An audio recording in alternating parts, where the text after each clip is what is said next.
Boys and girls, today we're going to be learning about the eye. And so I want to go over the parts, and then in a little bit I'll give you a chance to look at each other's eyes to see if you can spot some of this stuff. First of all, this part here on the top is your eyebrow. It's actually designed to keep a lot of, when it's a windy day or something, your eyebrow will actually catch a lot of things that might go into your eye, along with your eyelashes.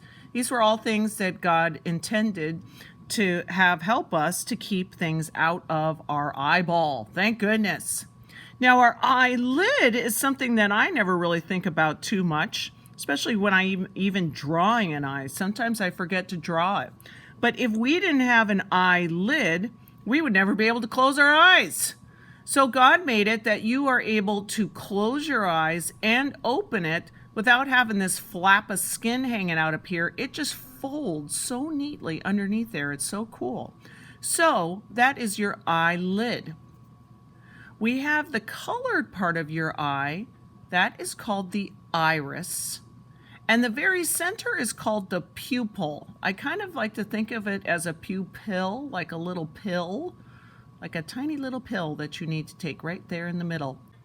What's special about the pupil is that it actually allows light to come in and to go into the back of the eyeball. With my eyes closed, it thinks it's dark, so the pupil is big, but as soon as it figures out there's light, it gets smaller. So if you're outside in the sun, your pupil gets small because it says, I've got enough light.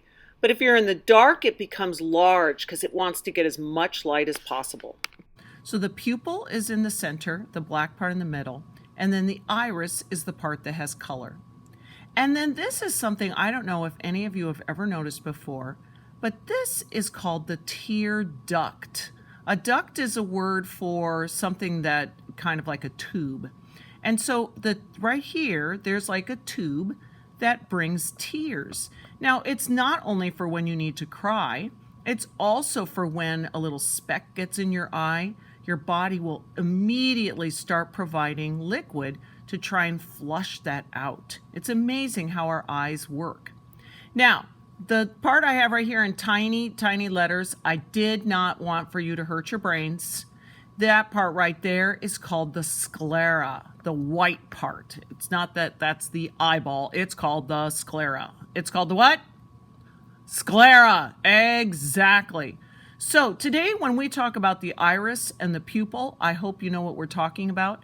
And we're also going to draw our eyes authentically by having a tear duct. Now, I want to show you a few things. When drawing an eye, or even when looking at one, if you can imagine that this is the iris and the pupil, and the red mark is the eyelid, do you see how on this picture right here, the eyelid is actually covering some of the eyeball, just like that?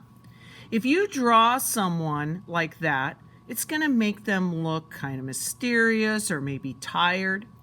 This is probably how most of us are throughout the day, that you can see the bottom part of the iris, but the top part of the iris is covered a little bit. Then we have this kind of person who's like, hello, I see you, where you can see the entire iris. And then you have this like, ah, like where you see so much of the sclera and the eyelid is very, very high. So this is kind of a fun thing to play around with when drawing eyeballs, of where to put the eyelid and the eyelashes there and how high to put them. You will get a different look. Now, something that's super fun today is to try and figure out what color your eyes are. But the thing I'd like for you to notice is how many colors there are in an eyeball. And typically, the color is going to be dark around the outside and then lighter towards the center. And then, of course, the pupil is going to be black. So if we look at these real eyeballs here, this person has blue eyes. You'll notice that around the edge there, it's very, very dark gray almost. And then towards the center, it's bluish. Here, this person has kind of gray eyes almost. Notice that it's kind of dark around the outside edge there. So that's what you'll always do. You're always going to, when you color it in, do a little dark around the edge of the iris and then go lighter towards the center. Here's someone with hazel eyes where there's this dark part, and then almost like an orange in the center. Now, some of you may have noticed this and maybe not, but what's kind of cool is that eyes reflect light. And if you see right here, do you see that little, right there, that little dot of white? And here's a little dot of white, a dot of white, and here's almost like a rectangle of white. Well, that's the eye reflecting light. And if you draw an eye that way, it's going to look very, very real. So let's go and start looking at how the eye is going to be drawn today. Now, boys and girls, this sheet that you're going to be getting today is for you. You are going to get to take it home today because I want for you to be able to practice at home. Now, notice here that there's a whole bunch of boxes. These are boxes that you can use to practice with. You don't need to use all of them. There is a very good chance that you are going to draw your first eyeball and love it. And that would be great because we really don't want to spend a ton of time drawing our eyeball. And you might notice on the drawing that I don't have an eyelid and I don't have eyelashes. Those are all things that you can work on and practice later at home by looking at this one, because for the purposes of today, we are not going to be drawing eyelids and eyelashes. We will work on that later at another time.